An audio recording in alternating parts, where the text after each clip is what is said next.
Come see us on tour in Hartford, Connecticut, Syracuse, New York, Atlantic City, Levittown, New York, Cohoes, New York, Los Angeles, Bakersfield, San Jose, Buffalo, Toledo, Montreal, and Toronto. Go to jimmydore.com for the cheapest tickets. So this is the VA secretary. He went on with this tool of empire, Kaitlan, whatever her name is. And so she tried to get him, all she wants to talk about is that signal chat that they had with JD Vance and Hegseth and that guy Waltz, right, about the strike they did in Yemen. And so that was a big security breach. And she brings on the guy who's the head of the VA, the Veterans Administration, and that's all she wants to do is just talk about that, right? And which is very telling. It's very telling. But first, let's watch it. Let's watch him school her a little bit. Do you believe that a mistake was made here, though, to have this conversation, to add a reporter, and to have it on an unsupported, classified group setting? Kaitlan, as I've just told you, I've just answered the question. I wasn't part of it. And, I'm not going to speculate more than what the president's already talked about and those who've been involved have talked about. But we'd love to talk about the veterans. Yeah, and I do have questions about the veterans. But given what we saw with I'm not gonna ask them right now. I do have questions. I'm going to keep asking these questions over and over and take up most of the segment with this salacious shit. And I'm going to actually overlook the important part.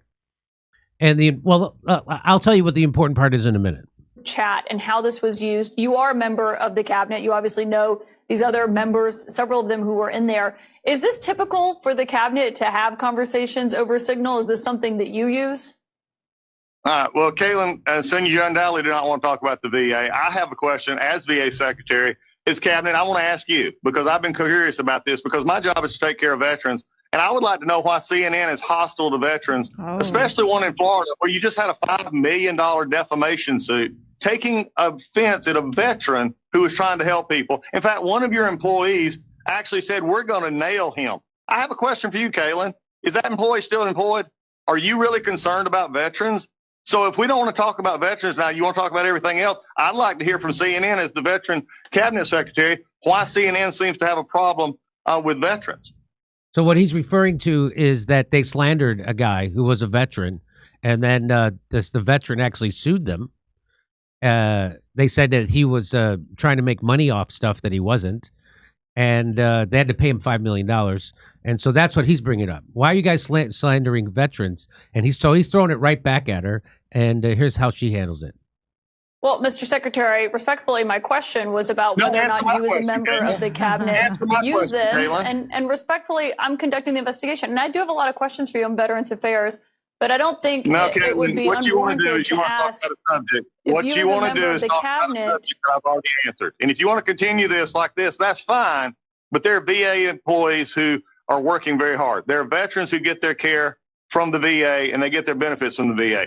And it does me no good to speculate on something that I've already asked and answered. So I've asked and answered your question. Why don't you answer mine? Is this person still employed who said they were going to nail one of my veterans? Who you had to do a $5 million award from a jury because of defamation, and then you settled the case. Answer my question. Respectfully, sir, I'm asking the questions here, and I have no involvement in referencing there. But if you don't want to answer the question about whether or not... So that was fun to watch. But what the important part is that she's not really... Nobody in cable news or in corporate media is concerned about the real issue about the Yemen bombing. They only want to talk about this. Oh, they screwed up and they used this signal thing and they included this reporter. That's all they wanted. They don't want to talk about the real thing. And so here's what I said about it. I said, what's actually damning here is that CNN is not upset that Trump and the war machine is once again bombing the shit out of the poorest nation on earth in the Middle East. Their only concern is the plans to do so were leaked and mishandled. CNN and all of corporate media is pro-bombing Yemen, just like they always are for bombing anywhere, anytime. So that's it's amazing to see the narrow confines of what they want to talk about, the parameters of what they only want to talk. They don't want to talk about the actual bombing and how it's. Tulsi called it unconstitutional in 2019 when Trump did it then, but now she's all for it. Trump said you didn't have to do it in 2023 when he was running for president, and that Joe Biden didn't have to do this bombing of Yemen, and now he's all for it doing it, and they're not bombing military targets, they're bombing civilians, but CNN's on board for it. They're pro-war. CNN's pro-war. Fox News is pro-war. MSNBC is pro-war. They're all pro-war. They're for every war. They're for the Iraq war. They're for the Afghanistan war. They're for the Libyan war. They're for the Syria war. They're for the Ukraine war. Now they're for bombing Yemen. And believe me, they'll be for the Iran war. So that's the thing that, of course, they're not going to talk about. And that's why I have a show. Because corporate news sucks. Because they don't want to talk about the real issue that Donald Trump ran on a non-interventionist policy. He ran on saying things like, you don't have to bomb Yemen. You can end this with a phone call. But of course, they're doing that not for anybody in the United States, not because our shipping lanes. Those are shipping lanes that have to do with Europe. Almost nothing comes for the United States from those shipping lanes. So Europe, if Europe has a problem with those shipping lanes, they should try it. Or maybe Israel should stop bombing the hell out of Palestinian women and children and stop blockading food aid. And maybe Yemen will will open up those shipping lanes again, which they did when there was a ceasefire. They opened up the shipping lanes. And then as soon as Israel broke the ceasefire, and that's not me saying that, that's the Israel newspaper Haaretz saying that Israel broke the ceasefire because they don't want those hostages back. Because if Israel gets those hostages back, then they don't have any reason to go in and steal all the land in the West Bank and Gaza. Okay? And so to me, that's the real tell here, is that all they want to do is talk about this gotcha, this mishandling of classified information. They don't want to talk about the real issue that the United States is, again, doing another unconstitutional, illegal war where we're targeting civilians. That the United States is once again bombing someone at the behest of the Zionists in Israel and Benjamin Netanyahu, and they're doing it to civilians. And again, once again, we're the terrorists in the Middle East. We are. And so I just want to give you some so I tweeted that out, right? I tweeted this out with this video. I just want to give you some Do you believe that a mistake and here's some of the responses. Just so I can knock them down for you. So when people say stupid things like these people are saying, I can show you what to say back to them. So Kofifi Kimi says, I never hear any plausible alternatives. I mean, you have to bomb Yemen. What's the alternative? How would you address the Houthi attacks?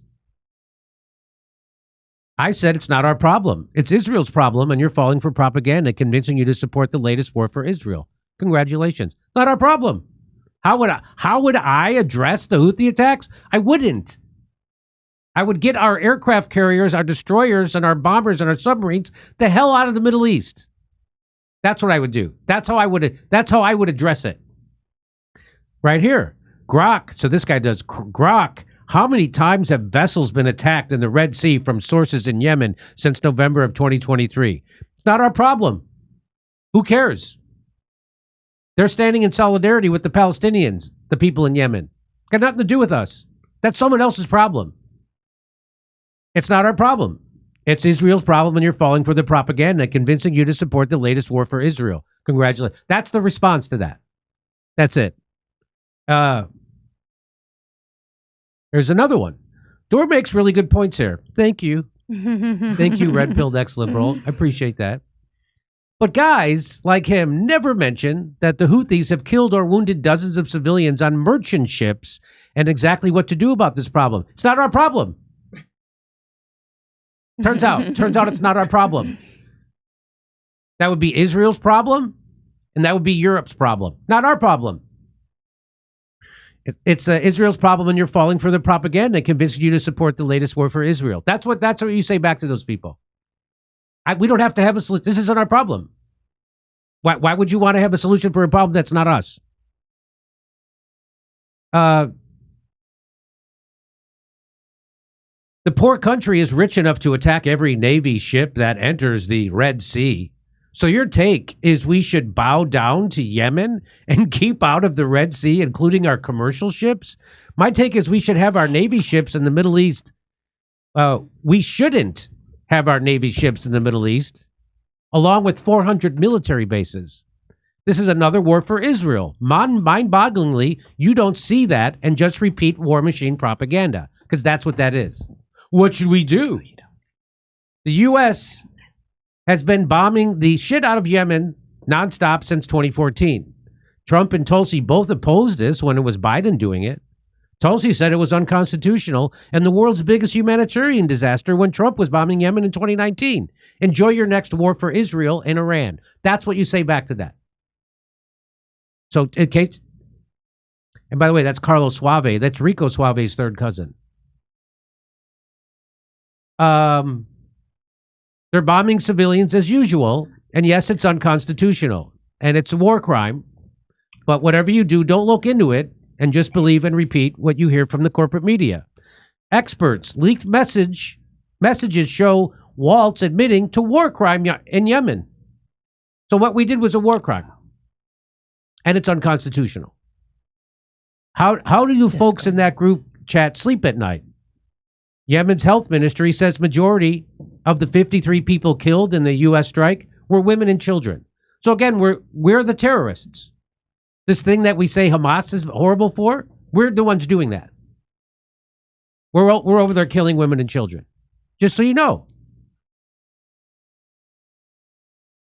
They're not war crimes anymore. They're whoopsie daisies because we're doing them. Yemen health minister, there it is. Most of the 53 killed in U.S. strikes were women and children. And just to remind you what Donald Trump said about Yemen when he was running for president. I look at your policies, I see secure the borders, bring jobs back. I look at the Democrats and many Republicans, and it's foreign war and foreign expansion. That's right. What is that? Those goddamn Democrats, they're all for foreign wars and foreign expansion. Goddamn Democrats. Now the Republicans are in charge. And I think it's just a failed mentality. It's a failed mentality. It's crazy. You can solve problems over a telephone. Instead, they start dropping bombs. I see recently they're dropping bombs all over Yemen. You don't have to do that. You can talk in such a way where they respect you and they. So it's a what did he call it? A failed mentality that he's now fully embracing. Just so you know. The flags represent U.S. military bases surrounding Iran. So who's the aggressor? That's the United States.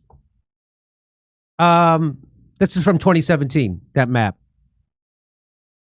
And I just want to show you. Can you turn down the volume from my computer? This is all the. This is a video of all the U.S. military bases around the world. No other country has this. China has one military base outside of their country. Russia has maybe 20. This is the United States. That's the United States. Keep going. Jeez. This is it. This is the United States. This is how our country ends. Overextending. Look at it. Look at all our military bases. Look at all the military bases. Look at all those military bases we have off of China. We have them in Australia. We have them everywhere. There isn't a place look at South America, Central America. We have military bases everywhere. And you wonder why there's homeless people everywhere. You wonder why you can't afford bread. You wonder why you can't afford to go to college. That's real. That's yeah.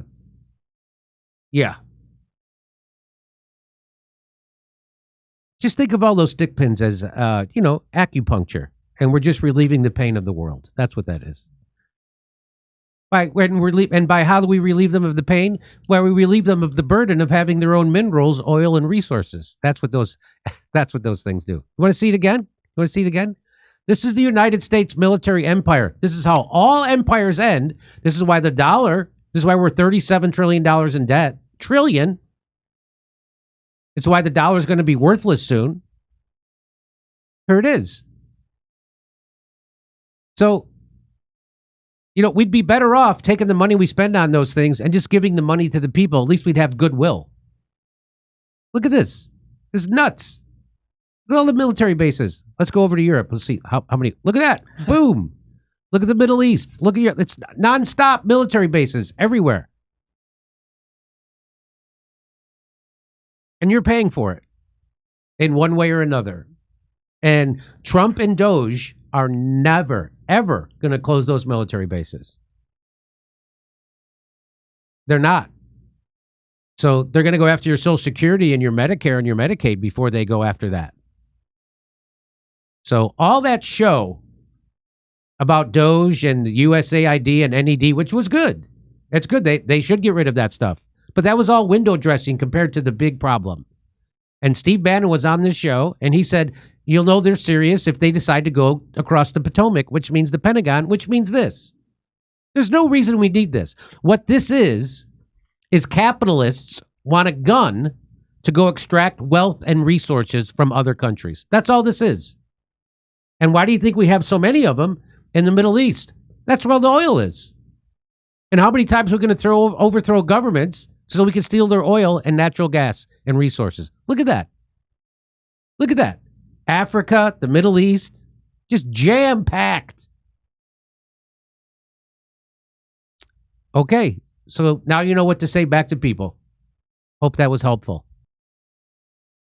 Hey, we've all been told that aging's just a natural process. Aches and pains, thinning hair, wrinkled skin, brittle nails. But what if I told you that the rate at which we age isn't just about time, it's also about what we're consuming? For decades, the FDA has allowed toxic chemicals, preservatives, and artificial ingredients into our food supply, things that are banned in other countries. These toxins disrupt our hormones, weaken our bones, accelerate aging, and wreak havoc on our skin and hair. But there's something you can do about it. One of the best ways to fight back against this damage is by giving your body the nutrients it truly needs, nutrients that the modern diet is sorely lacking. That's why I want to tell you about Revive from Brightcore Nutrition. Revive is designed to rebuild and restore your body from the inside out. It contains 5 types of collagen, hyaluronic acid, biotin, and vitamin C working together to strengthen bones and joints, rejuvenate your skin, and help grow back thicker, healthier hair. I could use that. All the things that processed food and environmental toxins have been stripping away from us. It's all natural, non-GMO, and made 100% in the United States. No hidden toxins, no fillers, just pure, high-quality ingredients that actually work. Today, you can get an exclusive offer by clicking the link below. Just use the code DORE for 25% off your entire order. Or for an even better deal, call my friends at Brightcore for up to a 50% off your order and free shipping. Give them a call now at 888-253-0418.